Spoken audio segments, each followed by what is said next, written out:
అందరికీ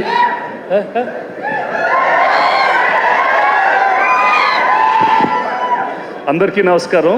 అంటే మా ముందు డైరెక్టర్లు ఒక 5-6 కూర్చోబెట్టి మాట్లాడారు. వాళ్ళు చాలాసేపు మాట్లాడారు. అంతసేపు మాట్లాడాలమ్మా లేదు కదా. All of you spoke very well. No, everyone is really speaking about my niece Supriya so well, and it feels so good that she's come out and made a fantastic film. Both of you look fantastic, and I think this film will do extremely well. I can see there's a lot of passion that's there in this film. I know you from the beginning, so you put in all your heart and soul. Wishing you all the best, and whoever is there in the crew, the others in the crew, all of you, best wishes, and I want Decca to do extremely well. Thank you all very much. And ఇవాళ ఆయన ఎవరి కోసం వచ్చారో తెలుసా మీకు? Just ఊరికే నాకు కూడా తెలియదు, ఊరికే అడుగుతున్నానండి. ఇలాగా స్వప్నగా చెప్పినట్టు సుప్రియ గారు అందరినీ ఇప్పుడు దాకా సినిమాలు ఇంత కష్టపడి తీస్తున్నారు, ఇన్ని రోజులు తీస్తున్నారు అని మమ్మల్ని క్లాసులు పీకి 2 ఏళ్ళు సినిమా తీసి ఎన్ని కష్టాలు పడ్డారో చూద్దామని అందరం యాక్చువల్లీ బ్యాక్ స్టేజ్లోనే ఎంజాయ్ చేస్తున్నాం. ఇందా నుంచి బ్యాక్ బెంచ్ స్టూడెంట్స్ లాగా ఆవిడని కామెంట్ చేస్తూ 2 years సినిమా తీసి 147 వర్కింగ్ డేస్ వర్క్ చేసింది.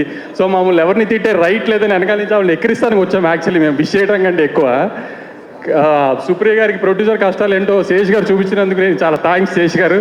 ఆవిడ ఊరికే మా అందరికీ క్లాస్ మీరు హీరోలందరినీ నెత్తినెక్కించుకుంటున్నారు, ఇదే క్లాసులు పీకుతుంది మాకు. మీరు ఒక 2 సంవత్సరాలు ఆవిడ హింస పెట్టినందుకు చాలా థ్యాంక్స్ అండి. ఆవిడకి తెలియాలి కదా హీరోలతో సినిమాలు తీస్తే ఎంత కష్టంగా ఉంటుందో.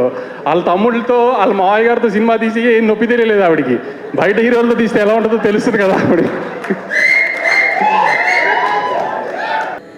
శ్రీరామచంద్ర గారు కూడా బాంబే నుంచి వచ్చేసి పాడతా, 1 day నోటీసే ఇదంతా. అండ్ చిన్మయిని నేను రమ్మంటే చిన్మయి జనరల్గా రాదండి, పాడదు, నీకోసం వచ్చి పాడతాను అని అంది. అండ్ అలానే Jonita, will you please come up? Ram Miriyala గారు, will you please come up? వీళ్ళిద్దరూ కూడా 1 day నోటీస్లో వచ్చి, ఎందుకంటే ఈ సినిమాకి మ్యూజిక్ ప్రాణం అండి. యాక్షన్ అన్నావు, లవ్ స్టోరీ అన్నావు, కానీ మ్యూజిక్ ప్రాణం. So I just want to thank. And ఎందుకంటే దీన్ని భీమ్స్ గారిని మాత్రం మేము చాలా చాలా కష్టపెట్టాం. పాపం ఆయన ఆఫీసు రికార్డింగ్ స్టూడియో కూడా మా స్టూడియోలోనే ఉంది. సో ఆయన ఎప్పుడు వేస్తారు ఎప్పుడు వెళ్తారు అనేది మాకు తెలుసు కాబట్టి దాక్కుని వచ్చేవారంట, దాక్కుని వెళ్ళేవారంట లాస్ట్ 2 yearsకి. భీమ్స్ గారు క్షమించండి, మళ్ళీ మాతో పనిచేయండి. Chenille director of the film ఇక్కడ లేడు. తను ఫస్ట్ ఒక డిఓపి నా సినిమా షూట్ చేశాడు, Krishna S Leela. So I want to wish Shaneel all the very very best. అలాగే సినిమాలో చాలా ఇంపార్టెంట్ రోల్ చేసిన అనురాగ్ కశ్యప్ గారు కూడా ఇక్కడ లేరు. I think through the camera I'd like to tell him that sir आपने एक वक्त पे बहुत सारे हमारे जैसे इंडिपेंडेंट फिल्म मेकर्स को इंस्पायर किया था जब पैसे नहीं थे, बजट्स नहीं थे, रिसोर्सेस नहीं थे. लेकिन उस वक्त पे सिर्फ आपको देख के लगा कि इन सब के ना होने के बावजूद भी पिक्चर बन सकती है और एक अच्छी पिक्चर बन सकती है. So thank you Anurag Kashyap garu for inspiring all of us. అలాగే ఈ సినిమాలో వర్క్ చేసిన మ్యూజిషియన్స్ కూడా భీమ్స్ గారు కలిసి పనిచేసాం టిల్లు స్క్వేర్లో. రూబరు పాట ప్లేలిస్ట్లో నడుస్తూనే ఉంది.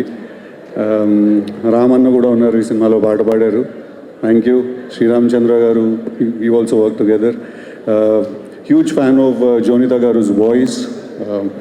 You said you don't speak the language, but all the songs you've been singing pretty well. Chinmay Garu's voice also, I'm a huge fan of your voice. Mrunal, I'm going to translate my thoughts for you so that I don't have to do it again.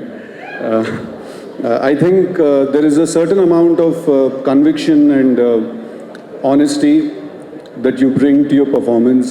There's a certain essence that you bring to the screen that's very, very unique to you, and that is why all the performances that you have given are very, very endearing, and there's a certain warmth you bring to the screen. But I think in this film you have done something else, so we're all eagerly looking forward to witness that. Sesh, you have to come onto the stage for this, man. You have to.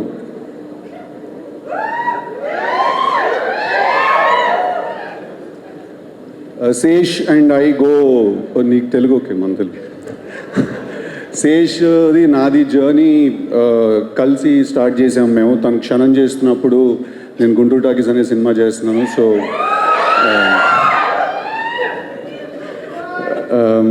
అప్పుడు start అయింది మా journey. So అందుకే నాకు శేష్ది ఏ cinema వచ్చినా కూడా నాకేదో మా గ్రూప్లో ఒకళ్ళు సినిమా వచ్చినట్టు, లేకపోతే మనలో నుంచి ఒకళ్ళు వెళ్ళిన ఫీలింగ్ ఉంటుంది. నాకేం చెప్పాలో కూడా ఎగ్జాక్ట్గా తెలీదు. బట్ నిన్న ఫోన్ చేసి తను రేపు ఇలా ఈవెంట్ ఉంది రావాలి అని పిలిచినప్పుడు తను యాక్చువల్లీ చాలా ఎక్కువ మర్యాదగా, ఎక్కువ పద్ధతిగా మాట్లాడి ప్లీజ్ ప్లీజ్ ప్లీజ్ నువ్వు తప్పకుండా అంటే నేను అడిగాను. నాకు అనిపించింది అంత యాక్చువల్లీ అంత అవసరం లేదు, నీకు ఎప్పుడు ఎక్కడ నా సైడ్ నుంచి ఏం కావాలన్నో కూడా నేను ఉంటాను. Any centre single hand Ganesh. అలాగే నిన్న ఇంకో మాట అన్నాడు శేష్ నాతోటి, 3 years పట్టేసింది ఈ సినిమా రావడానికి అని. అంటే పెంచాల్సింది శేష్ స్పీడ్ పెంచలేదేమో, బట్ స్టాండర్డ్ డెఫినెట్గా పెంచాడు. That is very very important. మళ్ళీ అంటే 3 years పట్టింది అన్నాడు నేను నాతోటి కాల్లో. ఎప్పుడు వచ్చామన్నది కాదనయ్య, బుల్లెట్ దిగిందా లేదా.